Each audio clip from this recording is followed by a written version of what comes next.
Hello, I'm Eric Holdeman, and welcome to Disaster Zone TV. Today, we are talking about you should do when you lose your home to a disaster. It could be fire or a flood. With me is Sean Scott, an author of the book Red Guide to Recovery, a resource handbook for disaster survivors. We've been watching the California fires in recent days, and we've had fires in Oregon and Washington State, really significant damages. And each of those states, hundreds, in some cases thousands of homes have been destroyed totally by fire, unfortunately. What are the top 5 things a homeowner should do following the destruction of their home? So in the wildfire specific, one of the main things is going to be a challenge is getting temporary housing. So where you have vast stretches of land destroyed and the infrastructure as well as the towns, there are no hotels, there's no rentals, no Airbnbs. A lot of this stuff is either smoke damage or fire damage or destroyed. And so one of the biggest challenges will be finding temporary housing that's anywhere close to your community.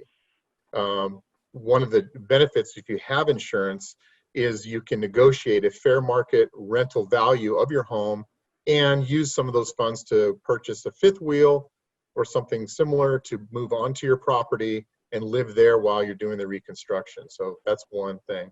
And then secondly, a lot of times when people are allowed to re-enter their communities, they just go charging into their property and they're wearing flip-flops and shorts to start sifting through the ash to find keepsakes. This is one area where people need to be extremely cautious and wear proper personal protective equipment like a respirator for the particulate that's in the air, Tyvek suits, gloves, boots. A lot of people get injured in the process of just trying to recover. Yeah, I can't believe, we're seeing those images all the times of these people with no protective gear. They're not even wearing gloves.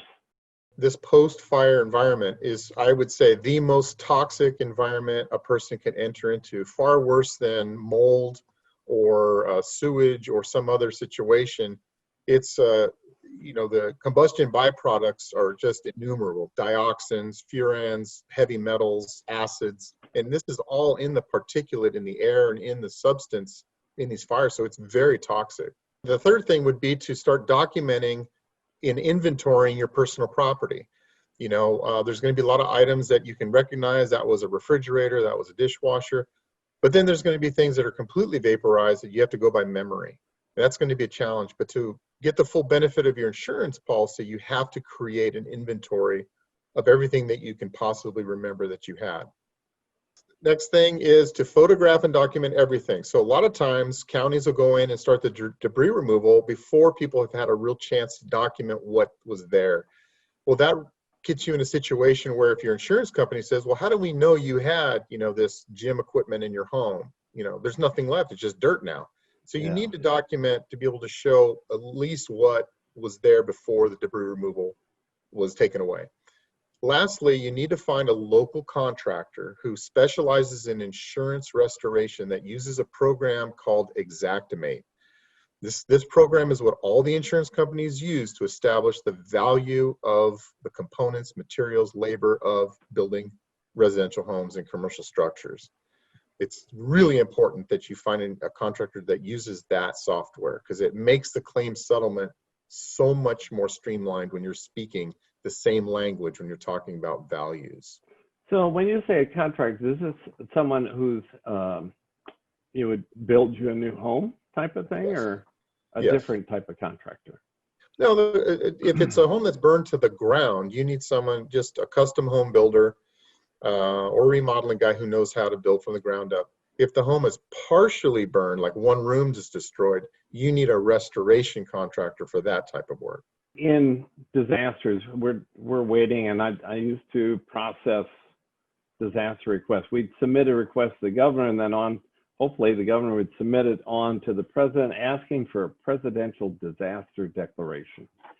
And I think people have some image in their mind that if that's done, everything's going to be made whole. That's it. were good. How does that presidential disaster declaration fit with your home insurance? Well, the maximum benefit you can get from a presidentially declared disaster is about 30,000, and that's not going to go very far. It helps to have a declaration because you get some benefit through the county for debris removal. So sometimes FEMA will help compensate counties for the cost for removing the debris. So that saves the homeowner some costs there. It helps streamline the costs and processes of permitting to get permits to rebuild. There's a number of things, tax relief. Sometimes, the property taxes can get waived, during the time of declared disaster. So there's a few things that help the individual homeowner. The majority of people watching this program right now have not lost their homes. They're in the pre-disaster phase. Nothing has happened to them. Right. So what, as always, an ounce of prevention, what are some of the things they could do now to help in the disaster recovery process when there is a disaster, whether it be a flood or a fire?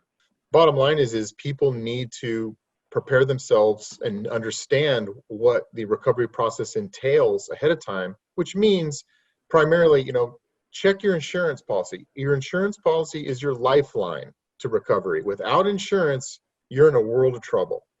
So make sure you have adequate coverage. Most people in this wildfire event will end up being underinsured at some level. It's just the way it is. And why are they underinsured?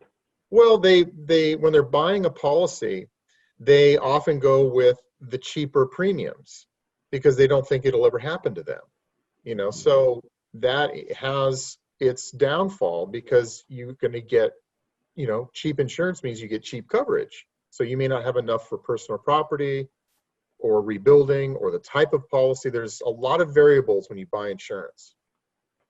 Okay. Well, listen, Sean, this has been terrific having you on. I mean, you've had some great tips for people who have unfortunately lost their property and their home. But this last one we're talking about is how you can become prepared to not suffer the same consequences and significant financial loss. So thank you for appearing on the program today.